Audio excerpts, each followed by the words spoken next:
سورہ العنکبوت کی آیت نمبر 31 کے اندر اللہ کریم نے حضرت ابراہیم علیہ السلام کے پاس فرشتوں کے آنے کا ذکر فرمایا ہے۔ حضرت ابراہیم علیہ السلام اور حضرت لوط علیہ السلام کا زمانہ ایک ہی ہوا ہے۔ یہ دونوں پیغمبر ہم عصر ہوئے، ہم زمانہ ہوئے۔ ایک ہی وقت میں مختلف علاقوں کی طرف ان کو نبی بنا کر نبوت عطا فرما کر مبعوث فرمایا گیا۔ تو اللہ پاک نے ذکر فرمایا کہ فرشتوں نے آ کر خوشخبری سنائی حضرت ابراہیم علیہ السلام کو، حضرت اسحاق علیہ السلام کی اور حضرت یعقوب علیہ السلام کی خوشخبری سنائی۔ لفظ بشرا آیا، اس کا مطلب یہ ہے کہ پیغمبروں کی جو ولادت ہوتی ہے وہ خوشی کا باعث ہوتی ہے۔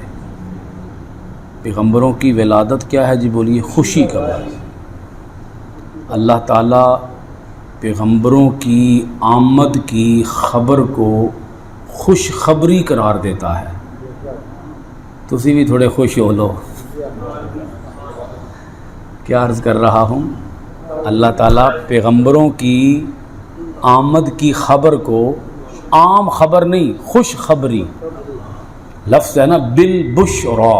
آیت دیکھیں، وَلَمَّا جَاءَتْ رُسُلُنَا إِبْرَاهِيمَ بِالْبُشْرَا، جب ہمارے رسول، یہاں رسول کسے کہا گیا؟ فرشتوں کو۔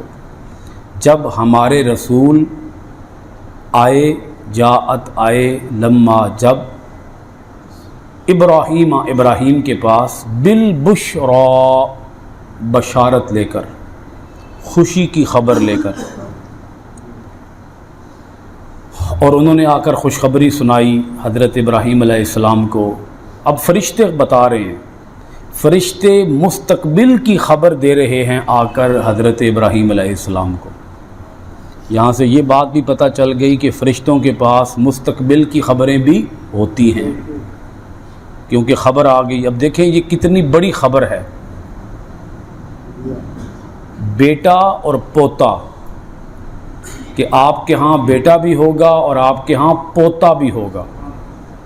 جی، نام تک بتا دیے گئے، بیٹے کا نام اسحاق ہوگا، پوتے کا نام یعقوب ہوگا، اور یہ بھی بتا دیا گیا کہ آپ کی نسل کے اندر اللہ نبوت کو باقی رکھے گا۔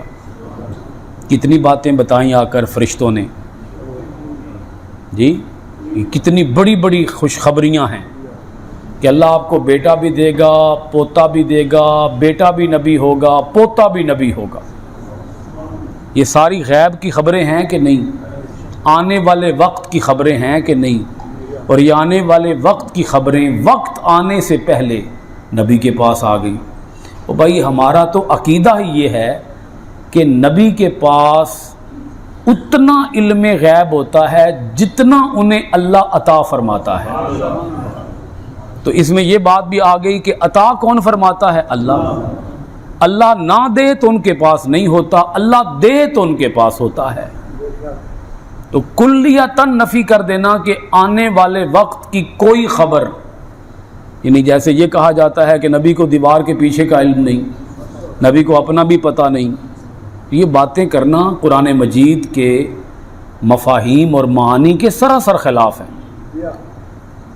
اچھا، اب فرشتے ایک اور خبر دے رہے ہیں، بیٹھے ہوئے ہیں فرشتے حضرت ابراہیم علیہ السلام کے پاس، ابراہیم علیہ السلام کو بتا کے جا رہے ہیں۔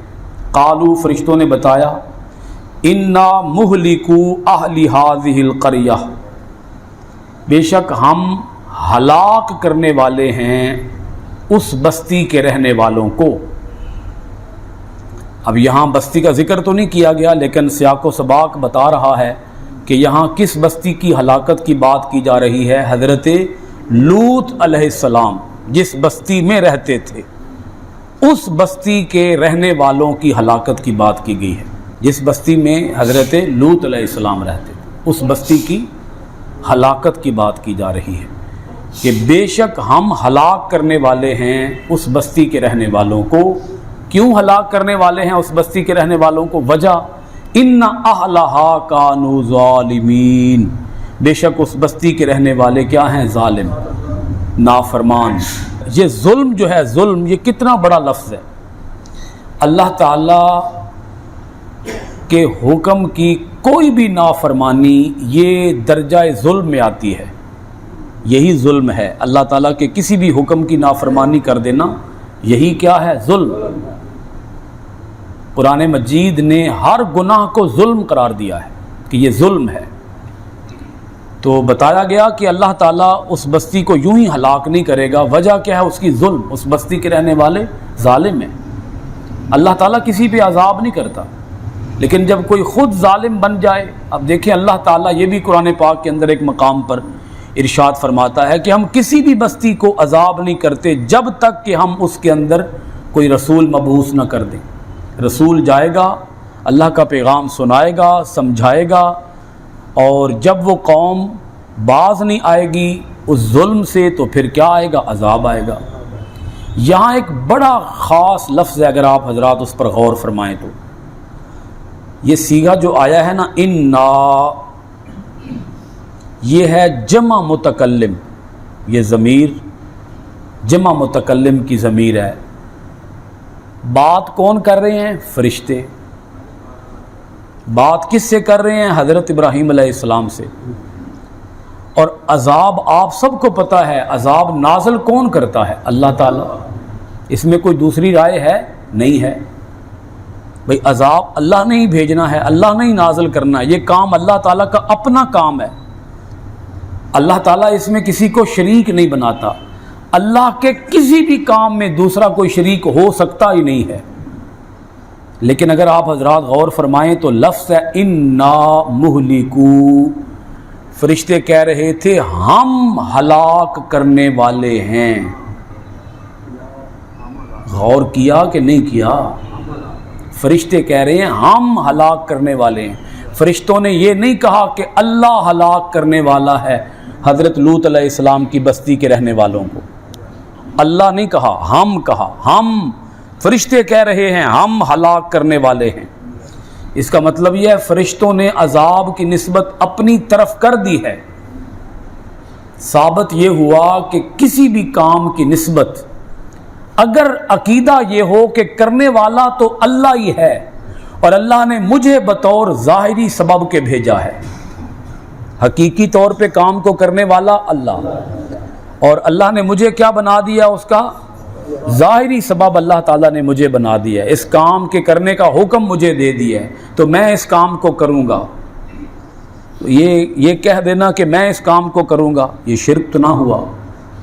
جبکہ فرشتوں کا عقیدہ تو یہی تھا، وہ ہرگز یہ عقیدہ تو نہیں رکھتے تھے کہ عذاب ہم نے نازل کرنا ہے، عذاب ہم نے بھیجنا ہے، عذاب ہم نے جاری کرنا ہے۔ جاری تو اللہ تعالیٰ ہی کرتا ہے، بھیجتا تو اللہ تعالیٰ ہی ہے۔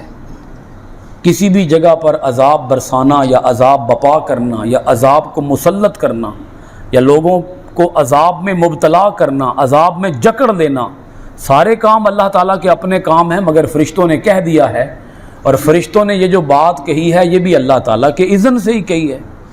فرشتے تو اللہ تعالیٰ کی اجازت کے بغیر بولتے بھی نہیں ہیں، اور یہاں فرشتے کہہ رہے ہیں کہ ہم ہلاک کرنے والے ہیں۔